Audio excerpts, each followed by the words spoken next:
Hello बच्चों, निवेदिता अंग्रेजी माध्यम प्राथमिक और प्रौढ़शाला में आपका स्वागत है। बच्चों, आज मैं आपको एक कहानी सुनाऊंगी। ये क्या दिख रहा है आपको? ये एक दरबार है ना? एक बार ऐसे ही एक दरबार में 5 साल का एक छोटा बच्चा आता है। आके तुरंत सीधा के अपने पापा की गोदी में, यानी राजा का बेटा होता है वो, आके अपने पापा यानी राजा के गोद में बैठ जाता है। तब क्या होता है, वहीं पे रानी भी होती है और वो रानी उसको बोलती है कि तुम यहाँ नहीं बैठ सकते, बैठने नहीं देती और उसको डांट के उतार देती है और बोलती है जाओ, तुम यहाँ नहीं बैठ सकते, क्योंकि वो उसकी सौतेली माँ होती है। सौतेली मतलब पापा के दूसरी बीवी। तो वो मना करते ही वो पूछता है क्यों नहीं बैठ सकता मैं, ये तो मेरे पापा की गोदी है, तो मैं तो बैठ सकता हूँ, क्यों नहीं बैठूंगा मैं यहीं बैठूंगा। वो जिद करने लगता है, फिर भी वो नहीं मानती। वो बोलती है कि तुम युवराज नहीं हो, तुम राजा के दूसरे पत्नी की बेटे हो, इसीलिए तुम यहाँ पे नहीं बैठ सकते। तो वो बोलता है कि तो मैं कहाँ जाऊं, किससे पूछूं, क्यों ऐसे होता है। तो वो गुस्से में बोल देती है जाओ भगवान से पूछो। फिर वो क्या करता है, 5 साल का बेटा भगवान को ढूंढने चला जाता है। उसको नहीं पता कि भगवान कहाँ मिलते हैं, कैसे होते हैं, भगवान कौन है, कुछ भी नहीं पता उसे। तो वो क्या करता है, भगवान को ढूंढने के लिए निकल पड़ता है घर से बाहर जाके ढूंढता रहता है, बहुत जगह ढूंढता है, फिर भी उसको भगवान नहीं मिलते हैं। तब क्या करता है, नारद जी आके उसको बताते हैं कि भगवान ऐसे नहीं मिलते, भगवान को बैठ के तपस्या करनी पड़ती है, उनका नाम जपना पड़ता है।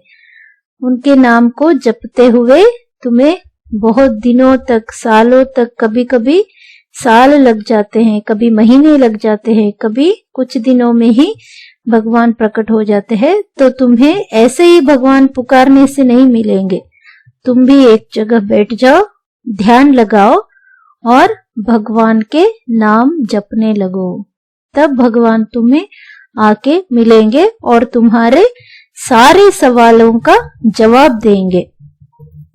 तो वो बोलते हैं ठीक है, वो मान जाता है और एक जगह नदी के किनारे बैठ के वो तप करने लगता है, यानी ध्यान लगा के भगवान का नाम जपने लगता है।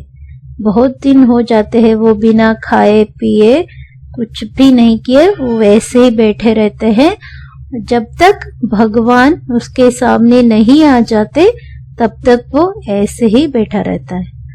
उसके बाद एक दिन भगवान को भी उस पर दया आती है, उसकी पुकार भगवान तक पहुंचती है, उसकी भक्ति भगवान को विवश कर देती है कि वो उसके सामने प्रकट हो जाए।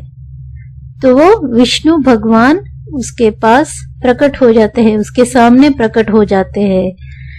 पूछते हैं बच्चे उठ जाओ, मुझे क्यों बुला रहे हो।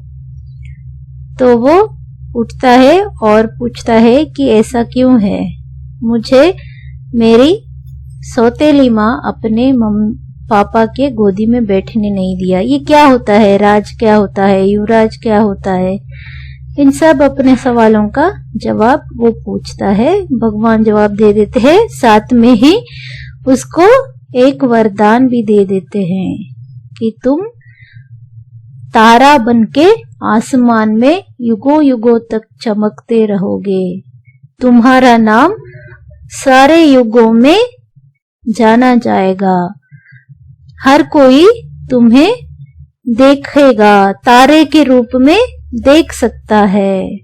वही कौन है, ध्रुव, उसका नाम क्या है? ध्रुव। ध्रुव की कहानी सुनी होगी ना आपने, यही है ध्रुव की कहानी। ये ध्रुव है, ध्रुव को आसमान में तारा बना देते हैं भगवान। कैसे बना देते हैं, क्यों बना देते हैं? क्योंकि उसने तपस्या की, भगवान की प्रार्थना की, ध्यान लगाए बैठे रहे कई दिनों तक, तब जाके भगवान उसको प्रकट हो गए और उसको आसमान में तारा बना दिया, हमेशा चमकने वाला तारा बना दिया। अभी भी, आज भी आप देखोगे आसमान में, अगर आप देखोगे तो शाम होते ही सबसे पहला तारा दिखाई देता है, बहुत ज्यादा चमकता रहता है और वो ज्यादा थोड़ा बड़ा भी होता है, और तारों से थोड़ा बड़ा भी होता है। उत्तर दिशा में आप देखोगे तो आपको अभी भी दिखाई देगा। उसको बोलते हैं ध्रुव तारा, यानी ध्रुव नक्षत्र। आप अपने मम्मी पापा से भी पूछ सकते हो, उनको भी पता है ध्रुव तारा कौन सा है। तो ये थी कहानी। ये कहानी क्यों बताई मैंने आपको? क्योंकि ध्रुव ने तपस्या की, प्रार्थना की, तब जाके भगवान प्रकट हो गए और उसको वरदान दिया, है ना। तो हम भी इस वरदान क्या होता है? वरदान ऐसी भगवान की कृपा होती है जो कभी झूठ नहीं जाता। हाँ, हर किसी को भी नहीं मिलता। तो ऐसे ही वरदान आपके पाठ में 2 बच्चे भगवान से मांग रहे हैं। क्या है वो? आज हम आपके पाठ में देखेंगे ना। तो बच्चों, आज हम पढ़ने जा रहे हैं कक्षा 4 के पाठ 1 प्रार्थना है ना। अभी आप किताब खोलो और मैं किताब को पहले एक बार पोयम को पढ़ूंगी, आप मुझे फॉलो करो, ठीक है ना। ए मेरे प्यारे भगवान, हमें दो ऐसा वरदान, सदा करे तुम्हारा ध्यान, करे हम दीन दुखियों का कल्याण। ए मेरे प्यारे भगवान, हमें दो ऐसा वरदान, बड़े हम में इतना ज्ञान, पढ़ लिख कर हम बने महान। ए मेरे प्यारे भगवान, हमें दो ऐसा वरदान, मिटा दे देश से अज्ञान, बढ़ाए अपने देश की शान। तो यह है पोयम। अब हम एक एक करके इसका विवरण जानेंगे, ठीक है ना। ए मेरे प्यारे भगवान, ए मेरे मीन्स माय, नन्ना, प्यारे प्रीतिय, भगवान देवरे, हमें दो ऐसा वरदान, हमें ऐसा वरदान दो, ನಮಗೆ ಒಂದು ವರ ಬೇಕಾಗಿದೆ, ವರದಾನ ಬೇಕಾಗಿದೆ, ನಮಗೆ ನೀಡು ನೀನು। ಏನು ವರ ಬೇಕು? ಸದಾ ಕರೆ ತುಮ್ಹಾರ ಜ್ಞಾನ್, ಧ್ಯಾನ್, ಯಾವಾಗಲೂ ನಾವು ನಿನ್ನ ಧ್ಯಾನದಲ್ಲೇ ಮುಳುಗಿರಬೇಕು, ನಿನ್ನ ನಾಮವನ್ನೇ ನಾವು ಜಪಿಸ್ತಾ ಇರಬೇಕು। सदा करे तुम्हारा ध्यान, हमेशा हम आपके ही ध्यान में लगे रहे। दूसरा, कोई काम ना करे या फिर बुरे काम ना करे, हर काम करने से पहले हम आपका ध्यान करें, आपसे विनती करें। करे हम दीन दुखियों का कल्याण, कौन सा वरदान चाहिए उनको? दीन दुखियों का कल्याण करना चाहते हैं। दीन दुखी मतलब कौन? दीन मतलब पुअर, गरीब इंसान, दुखी मतलब दुख, जिनको ज्यादा दुख है उनको बोलते हैं दुखी। दीन दुखियों का कल्याण, गरीब लोगों का, जिनको दुख होता है उन सभी को अच्छा करने के लिए। कल्याण मतलब अच्छा करना, उनके परेशानी दूर करना। बड़वर ಮತ್ತು ದುಃಖಿಯಾಗಿರುವಂತಹವರ ಅಂತವರಿಗೆ ಸಹಾಯ ಮಾಡಬೇಕು, ಅಂತಹ ವರದಾನವನ್ನ ನೀನು ನಮಗೆ ಕೊಡು ಅಂತ ದೇವರಲ್ಲಿ ಬೇಡ್ಕೊಳ್ತಾ ಇದ್ದಾರೆ. ಕರೆ ಹಮ್ ದೀನ ದುಃಖಿಯೋಂಕ, ದೀನ ಅಂದ್ರೆ ಬಡವ, ದುಃಖಿ ಅಂದ್ರೆ ದುಃಖಿತನಾಗಿದ್ದವನು, ಜೀವನದಲ್ಲಿ ಬಹಳಷ್ಟು ಕಷ್ಟಗಳನ್ನ ಹೊಂದಿರುವಂತವನು. ಏನೇ ಪ್ರಯತ್ನ ಪಟ್ಟರೂ ಆ ಕಷ್ಟಗಳು ಅವನಿಂದ ದೂರವಾಗದೆ ಅವನಿಗೆ ದಿನೇ ದಿನೇ ಹೆಚ್ಚು ಪ್ರಾಬ್ಲಮ್ ಮಾಡ್ತಿರುವಂತಹ ಕಷ್ಟಗಳಿಂದ ಇವರು ಏನ್ ಮಾಡ್ತಾ ಇದ್ದಾರೆ, ದೂರ ಮಾಡ್ಬೇಕು, ಆ ಕಷ್ಟಗಳನ್ನ ಅವರಿಂದ ದೂರ ಮಾಡ್ಬೇಕು. ಬಡವನಾಗಿರುವಂತವನಿಗೆ ಸಹಾಯ ಮಾಡಬೇಕು, ಧನ ಸಹಾಯ, ಬಟ್ಟೆ ಸಹಾಯ, ಊಟವನ್ನ ಕೊಡ್ಬೇಕು. ಮತ್ತೆ ಇನ್ನೂ ಬೇರೆ ಬೇರೆ ರೀತಿಯಿಂದ ದುಃಖಿಯಾಗಿರುವಂತಹವರಿಗೆ ನಾವು ಸಹಾಯವನ್ನ ಮಾಡಬೇಕು, ಅವರಿಗೆ ಒಳ್ಳೆಯದನ್ನ ಮಾಡಬೇಕು. ಕಲ್ಯಾಣ ಅಂದ್ರೆ ಒಳ್ಳೆಯದನ್ನ ಮಾಡೋದು. ದೀನ ದುಃಖಿಗಳ ಕಲ್ಯಾಣವನ್ನ ಮಾಡ್ಬೇಕು, ನಾವು ಒಳ್ಳೆಯದನ್ನ ಮಾಡಬೇಕು. ನಮಗೆ ಅಂತಹ ವರದಾನವನ್ನು ಕೊಡು, ಅಂತಹ ಶಕ್ತಿಯನ್ನ ಕೊಡು ದೇವರೇ. ನಾವು ಯಾವಾಗಲೂ ನಿನ್ನನ್ನೇ ಧ್ಯಾನ ಮಾಡ್ತಾ ಇರ್ಬೇಕು, ನಿನ್ನ ಹೆಸರನ್ನೇ ಧ್ಯಾನಿಸ್ತಾ ಇರ್ಬೇಕು. ಮತ್ತೆ ಬಡವರ, ದೀನ ದಲಿತರ, ದುಃಖಿಗಳ ಎಲ್ಲರ ಸಹಾಯವನ್ನು ಮಾಡಬೇಕು, ಎಲ್ಲರ ಕಷ್ಟವನ್ನ ದೂರ ಮಾಡಬೇಕು. ಅಂತಹ ಶಕ್ತಿಯನ್ನ ನೀನು ನಮಗೆ ಕೊಡು, ಅಂತಹ ವರದಾನವನ್ನ ನೀ ನಮಗೆ ಕೊಡು ಅಂತ ದೇವರಲ್ಲಿ ಈ ಮಕ್ಕಳು ಬೇಡ್ಕೊಳ್ತಾ ಇದ್ದಾರೆ. ಮತ್ತೆ ಮುಂದಿನ ಪದ್ಯದಲ್ಲಿ ಏನಿದೆ ಅಂದ್ರೆ, ಏ ಮೇರೆ ಪ್ಯಾರೆ ಭಗವಾನ್ ಹಮೇ ದೋ ಐಸಾ ವರದಾನ್, ಬಡೆ ಹಮ್ ಮೇ ಇತನಾ ಜ್ಞಾನ್, ಪढ़ लिख कर हम बने महान. ಏ ಮೇರೆ ಪ್ಯಾರೆ ಭಗವಾನ್ ಹಮೇ ದೋ ಐಸಾ ವರದಾನ್, ಏ ನನ್ನ ದೇವರೇ ನಮಗೆ ವರದಾನವನ್ನ ನೀಡು. ಒಂದು, ದೀನ ದುಃಖಿಗಳನ್ನ ಸಹಾಯ ಮಾಡೋದು, ದುಃಖಿಯಾಗಿರುವಂತವರಿಗೆ, ದೀನರಿಗೆ, ಬಡವರಿಗೆ ಸಹಾಯವನ್ನ ಮಾಡುವಂಥದ್ದು. ಒಂದು, ಬಡವರಿಗೆ ಸಹಾಯ ಮಾಡುವಂಥದ್ದು. ಮತ್ತೆ ಯಾವಾಗಲೂ ನಿನ್ನನ್ನೇ ಧ್ಯಾನ ಮಾಡುತ್ತಿರುವಂತಹದ್ದು. ಮತ್ತು ದುಃಖಿಗಳ ದುಃಖವನ್ನ, ಕಷ್ಟವನ್ನ ದೂರ ಮಾಡುವಂತಹದ್ದು ವರದಾನ ಕೊಡು. ಅಷ್ಟೇ ಅಲ್ಲದೆ ಇನ್ನೂ ಒಂದು ವರದಾನವನ್ನ ನೀ ನಮಗೆ ಕೊಡು. ಏನದು? ಬಡೆ ಹಮ್ಮೆ ಇತ್ನಾ ಜ್ಞಾನ್. ಜ್ಞಾನ್ ಅಂದ್ರೆ ತಿಳುವಳಿಕೆ, ಬುದ್ಧಿ, ನಮ್ಮ ಜ್ಞಾನ. ನಾವು ಏನೆಲ್ಲ ಕಲಿತೀವಲ್ಲ ಸ್ಕೂಲ್ನಲ್ಲಿ, ಹೊರಗಡೆ ಜೀವನದಲ್ಲಿ, ಪ್ರಪಂಚದಲ್ಲಿ ಏನೆಲ್ಲ ಕಲಿತೀವಲ್ಲ ಅದನ್ನೆಲ್ಲ ನಮ್ಮ ಜ್ಞಾನ ಅಂತ ಹೇಳ್ತಾರೆ. ನಮ್ಮಲ್ಲಿ ಎಷ್ಟು ಜ್ಞಾನ ಬೆಳಿಬೇಕು ಅಂದ್ರೆ, ಎಷ್ಟು ಜ್ಞಾನ ನಮಗೆ ಬರಬೇಕು ಅಂದ್ರೆ, ಬಡೆ ಹಮ್ಮೆ ಇತನಾ ಜ್ಞಾನ್, ಇಷ್ಟು ಜ್ಞಾನ ಬರಬೇಕು ನಮ್ಮಲ್ಲಿ ಅಂದ್ರೆ, ಪढ़ लिख कर हम बने महान. महान मीन्स ದೊಡ್ಡ ವ್ಯಕ್ತಿ, बड़ा आदमी, जैसे पिक्चर में दिख रहे हैं, है ना. एक है सुभाष चंद्र बोस और एक है विवेकानंद और एक है विश्वेश्वरैया, सर एम विश्वेश्वरैया.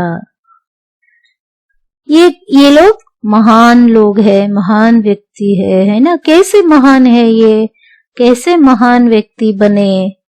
सुभाष चंद्र बोस जी ने क्या किया? सुभाष चंद्र बोस जी ने आजादी दिलाने में, भारत को आजादी दिलाने में बहुत परिश्रम किया.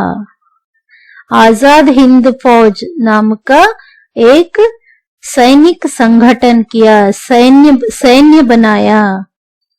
उसको आजादी के लिए उनके साथ मिलके लड़ते रहे, अंग्रेजों से लड़ते रहे, ब्रिटिश लोगों से लड़ते रहे. फिर क्या हुआ? इसका नतीजा, एक दिन हम आजाद हो गए, अंग्रेजों से आजाद हो गए. सुभाष चंद्र बोस महान व्यक्ति. ಹೇಗೆ ಮಹಾನ್ ವ್ಯಕ್ತಿ ಅಂದ್ರೆ, ಸುಭಾಷ್ ಚಂದ್ರ ಬೋಸ್ ಅವರು ಸ್ವಾತಂತ್ರ್ಯ ಹೋರಾಟದಲ್ಲಿ ಬಹಳಷ್ಟು ಪರಿಶ್ರಮವನ್ನ ಪಟ್ಟಿದ್ದಾರೆ. ಹೇಗೆ ಅಂದ್ರೆ, ಆಜಾದ್ ಹಿಂದ್ ಫೌಜ್ ಅನ್ನುವಂತಹ ಒಂದು ಸೈನ್ಯವನ್ನ ಸಂಘಟನೆ ಮಾಡಿ ಬ್ರಿಟಿಷರ ವಿರುದ್ಧ ಹೋರಾಡ್ತಾರೆ. ಅದರ ಫಲವಾಗಿನೇ ನಾವು ಇವತ್ತು ಸ್ವತಂತ್ರ ಭಾರತದಲ್ಲಿ ಜೀವಿಸ್ತಾ ಇದ್ದೀವಿ. ಇಲ್ಲ ಅಂದಿದ್ರೆ ಏನಾಗ್ತಿತ್ತು? ನಾವು ಇನ್ನ ಬ್ರಿಟಿಷರ ಅಧೀನದಲ್ಲೇ ಇರ್ತಿದ್ವಿ. ಸ್ವಚ್ಛಂದವಾಗಿ ಎಲ್ ಬೇಕಲ್ಲಿ ಹೋಗೋದು, ಅಡ್ಡಾಡೋದು ಏನೂ ಆಗ್ತಿರ್ಲಿಲ್ಲ ನಮ್ಮಿಂದ. ಯಾಕಂದ್ರೆ ಎಲ್ಲದಕ್ಕೂ ಬ್ರಿಟಿಷರ ಪರ್ಮಿಷನ್ ತಗೋಬೇಕಾಗ್ತಿತ್ತು. ಅವ್ರು ಹೇಗ್ ಹೇಳ್ತಾರೋ ಹಾಗೆ ಇರ್ಬೇಕಾಗ್ತಿತ್ತು. ನಮ್ಮಲ್ಲಿರುವಂತಹ, ನಾವು ಏನೇನು ದುಡಿತೀಯೋ ನಮ್ಮಲ್ಲಿರುವಂತಹ ದುಡ್ಡನ್ನೆಲ್ಲ ಅವರು ಇಸ್ಕೊಂಡು ಹೋಗ್ತಾ ಇದ್ರು ಟ್ಯಾಕ್ಸ್ ಗಳ ಮೂಲಕ. ಟ್ಯಾಕ್ಸ್ ಅಂದ್ರೆ ಕರ, ಟ್ಯಾಕ್ಸ್ ಕಟ್ಟಿ ಎಲ್ಲ ತಕೊಂಡ್ ಬಿಡ್ತಿದ್ರು ಅವರು. ಹಂಗಾಗಿ ನಾವು ಬಡವರಾಗೆ ಉಳಿತಿದ್ವಿ, ಏನು ಮಾಡಕ್ ಆಗ್ತಿರ್ಲಿಲ್ಲ. ಹೊಡಿತಿದ್ರು, ಬಡಿತಿದ್ರು, ಅವ್ರು ಏನ್ ಹೇಳ್ತಾರೋ ಅದನ್ನೇ ಮಾಡ್ಬೇಕಾಗ್ತಿತ್ತು. ಅದರಿಂದ ನಮಗೆ ಮುಕ್ತಿ ಯಾರು ಕೊಡಿಸಿದ್ರು? ಸುಭಾಷ್ ಚಂದ್ರ ಬೋಸ್ ಅವರು, ಗಾಂಧೀಜಿಯವರು, ನೆಹರು ಅವರು, ಲಾಲಾ ಲಜಪತ್ ರಾಯ್ ಅವರು, ಆಮೇಲೆ ಬಾಲಗಂಗಾಧರ್ ತಿಲಕ್ ಅವರು, ಬಿಪಿನ್ ಚಂದ್ರಪಾಲ್ ಅವರು, ಭಗತ್ ಸಿಂಗ್ ಅವರು, ಚಂದ್ರಶೇಖರ್ ಆಜಾದ್ ಅವರು, ಕಿತ್ತೂರು ಚೆನ್ನಮ್ಮ, ಸಂಗೊಳ್ಳಿ ರಾಯಣ್ಣ, ಹೀಗೆ ಇದು ಮುಗಿಯದೇ ಇಲ್ಲ. ಹೆಸರು ಹೇಳ್ತಾ ಹೋದ್ರೆ ಸಮಯನೇ ಸಾಕಾಗೋದಿಲ್ಲ. ಅಷ್ಟು ಜನ ಭಾರತವನ್ನ ಬ್ರಿಟಿಷರಿಂದ ಸ್ವತಂತ್ರಗೊಳಿಸೋದಕ್ಕೆ ಹೋರಾಡಿದ್ದಾರೆ, ತಮ್ಮ ಪ್ರಾಣವನ್ನ ಪಣಕ್ಕಿಟ್ಟು ಹೋರಾಡಿದ್ದಾರೆ. ಭಗತ್ ಸಿಂಗ್ ಅವರಿಗೆ ಗಲ್ಲು ಶಿಕ್ಷೆ ಆಯಿತು, ಚಂದ್ರಶೇಖರ್ ಆಜಾದ್ ಅವರಿಗೆ ಗಲ್ಲು ಶಿಕ್ಷೆ ಆಯಿತು, ಸುಭಾಷ್ ಚಂದ್ರ ಬೋಸ್ ಅವರನ್ನ ಗುಂಡಿಕ್ಕಿ ಕೊಂದ್ರು. ಯಾರ್ಯಾರು ಬ್ರಿಟಿಷರ ವಿರುದ್ಧ ಏನೇನ್ ಚಟುವಟಿಕೆ ಮಾಡ್ತಾರೋ ಅವರನ್ನೆಲ್ಲ ಸಾಯಿಸ್ಬಿಡ್ತಿದ್ರು ಬ್ರಿಟಿಷರು. ಆದ್ರೂ ಕೂಡ ಯಾವ ಭಾರತೀಯರು ಹಿಂದೆ ಸರಿಲಿಲ್ಲ, ಯಾವ ಹೋರಾಟಗಾರರು ಹಿಂದೆ ಸರಿಲಿಲ್ಲ. ಪ್ರಾಣ ಇರೋವರೆಗೂ ಹೋರಾಡಿ ಹೋರಾಡಿ ಕೊನೆಗೆ ಒಂದು ದಿವಸ ಏನಾಯ್ತು, ನಾವೆಲ್ಲರೂ ಬ್ರಿಟಿಷರಿಂದ ಮುಕ್ತರಾದೆವು, ನಮ್ಮ ಭಾರತಕ್ಕೆ ಸ್ವತಂತ್ರ ಸಿಕ್ಕಿತು. ವಿವೇಕಾನಂದವರು ಕೂಡ ಜನರಲ್ಲಿ ಧರ್ಮದ ಬಗ್ಗೆ ಒಳ್ಳೆ ಭಾವನೆಯನ್ನು ಮೂಡಿಸಿದ್ರು. ನಾವು ಹಿಂದೂ ಧರ್ಮದವರಾದ್ರೂ ನಮ್ಮ ಧರ್ಮದ ಬಗ್ಗೆ ನಮ್ಮಲ್ಲಿ ಗೌರವ ಇರ್ತಿರ್ಲಿಲ್ಲ. ನಮ್ಮ ಧರ್ಮದ ಬಗ್ಗೆ ನಾವು ಬಹಳ ಕಡಿಮೆ ತಿಳ್ಕೊಂಡಿದ್ವಿ. ಅದಕ್ಕೆ ಅವ್ರು ಏನ್ ಮಾಡಿದ್ರು, ಧರ್ಮವನ್ನ ಎಲ್ಲರಲ್ಲಿ ಪ್ರಚಾರ ಮಾಡಿದ್ರು, ತತ್ವವನ್ನ ಎಲ್ಲರಲ್ಲಿ ಪ್ರಚಾರ ಮಾಡಿದ್ರು. ಎಲ್ಲರನ್ನೂ ಕೂಡ ಅವರು ಒಳ್ಳೆ ದಿವ್ಯ ಚೇತನವನ್ನಾಗಿ ಮಾಡಿದರು. ತಮ್ಮ ಶಕ್ತಿಯಿಂದ ಎಲ್ಲರನ್ನು ಧ್ಯಾನಕ್ಕೆ ಕೂಡಿಸುತ್ತಾ ಎಲ್ಲರನ್ನು ಏನ್ ಮಾಡಿದ್ರು, ದಿವ್ಯ ಚೇತನರನ್ನಾಗಿ ಮಾಡಿದ್ರು. ವಿವೇಕಾನಂದರು ಒಂದು ದಿವಸ ಚಿಕಾಗೋ ನಗರದಲ್ಲಿ ಸರ್ವಧರ್ಮ ಸಮ್ಮೇಳನ ನಡೆದಿರುತ್ತೆ. ಅಲ್ಲಿ ಭಾಷಣ ಹಿಂದೂಸ್ತಾನದ ಪರವಾಗಿ, ಭಾರತದ ಪರವಾಗಿ ಹಿಂದೂ ಧರ್ಮದ ಬಗ್ಗೆ ಹೇಳಬೇಕು, ಭಾಷಣ ಮಾಡೋದಕ್ಕೆ ಅಂತ ಹೋಗಿರ್ತಾರೆ. ಅವರ ಭಾಷಣವನ್ನ ಕೇಳಿ ಅಮೆರಿಕನ್ನರು ಕೂಡ ಇವ್ರ ಫ್ಯಾನ್ ಆಗ್ತಾರೆ. ಅಷ್ಟು ಚೆನ್ನಾಗಿ ಹಿಂದೂ ಧರ್ಮವನ್ನ ವರ್ಣನೆ ಮಾಡಿ ಇಡೀ ಜಗತ್ತಿಗೆ ಹಿಂದೂ ಧರ್ಮದ ಸೌಂದರ್ಯವನ್ನ, ಹಿಂದೂ ಧರ್ಮದ ಪವಿತ್ರತೆಯನ್ನ ಇಡೀ ಜಗತ್ತಿಗೆ ಸಾರಿದ್ರು ವಿವೇಕಾನಂದರವರು. ಅವರ ಅನುಯಾಯಿಗಳು ಬಹಳಷ್ಟು ಜನ ಇದ್ದಾರೆ. ಇವಾಗನೂ ಕೂಡ ಆಶ್ರಮ, ರಾಮಕೃಷ್ಣ ಆಶ್ರಮ, ವಿವೇಕಾನಂದ ಆಶ್ರಮಗಳನ್ನ ಕಟ್ಕೊಂಡು ಅದೇ ದಿಶೆಯಲ್ಲಿ ನಡೀತಾ ಇದ್ದಾರೆ. ಜನರನ್ನ ಸನ್ಮಾರ್ಗದಲ್ಲಿ ನಡೆಸುತ್ತಾ ಇನ್ನ ವಿವೇಕಾನಂದರು ಪ್ರತಿಯೊಬ್ಬರ ಮನಸ್ಸಿನಲ್ಲಿನೂ ಜೀವಂತವಾಗಿದ್ದಾರೆ. ಹೀಗೆ ಇವರು ಮಹಾ ವ್ಯಕ್ತಿಯಾದರು. विश्वेश्वरैया जी, विश्वेश्वरैया कौन है आपको पता है? ये एक बहुत ही बड़े इंजीनियर है। विश्वेश्वरैया जैसे इंजीनियर ना आज तक बने हैं और ना ही आगे बनेंगे। ऐसे महान इंजीनियर है। इन्होंने क्या किया? इन्होंने एक तो मंड्या जिले में इन्होंने KRS का डैम, मैसूर में जो डैम है KRS डैम, उसका निर्माण किया। निर्माण करके बहुत से मंड्या जिले में जितने भी खेती के लिए पानी बिल्कुल नहीं था, ये डैम बनवाने की वजह से वहां पे खेती होने लगी। बहुत सारे लोगों को पीने के लिए पानी मिला। और इतना ही नहीं कि इस डैम से बहुत से लोगों को बहुत सी सुविधाएं हुए हैं। पूरे साल किसान को पानी मिला। और इतना ही नहीं, जोग जलपात आप जानते हो ना, जोग जलपात, वहां एक दिन ये जोग जलपात देखने गए थे तो वहां ऊपर से पानी नीचे गिर रहा था, तो सब लोग देख के कितना सुंदर है उसका वर्णन कर रहे थे। लेकिन विश्वेश्वरैया अकेले ही थे। उन्होंने हाइड्रो पावर यानी पानी में जो बिजली की शक्ति होती है उसको पहचाना और उस बोले कि कितनी सारी शक्ति पावर व्यर्थ जा रहा है। उन्होंने क्या किया, उस पानी के शक्ति को बिजली में बदल दिया। बिजली में बदल के पूरे एशिया में ही सबसे पहली बिजली कहाँ मिली थी, कर्नाटक में ही मिली थी। मैसूर नगर को बिजली का भाग्य मिला था सबसे पहले पूरे एशिया में।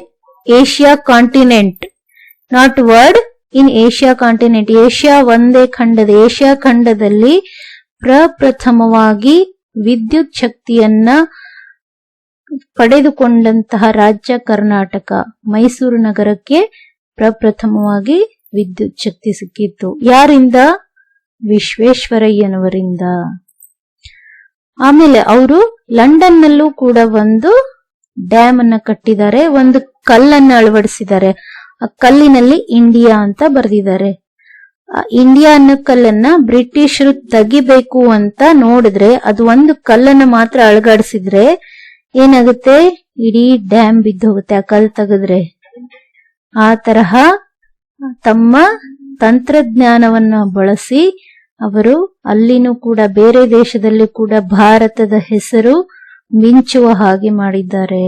ಅವರಂಥ ಮಹಾನ್ ಇಂಜಿನಿಯರ್ ಇನ್ನೊಬ್ರು ಇಲ್ಲ, ಮುಂದೂ ಇಲ್ಲ, ಹಿಂದಿನೂ ಆಗಿಲ್ಲ, ಮುಂದೂ ಆಗೋದಿಲ್ಲ. ಅಷ್ಟು ಒಳ್ಳೆಯ ಮಹಾನ್ ವ್ಯಕ್ತಿ. ಇವರೆಲ್ಲ ಹೇಗೆ ಮಹಾ ವ್ಯಕ್ತಿಯಾದ್ರು?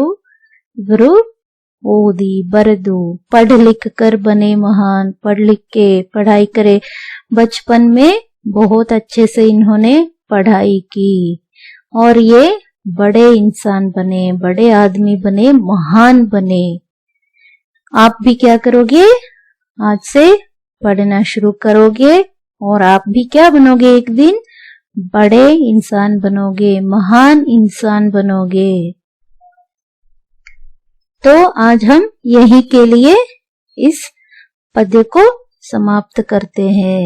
आपको आगे क्या करना है, इस पद्य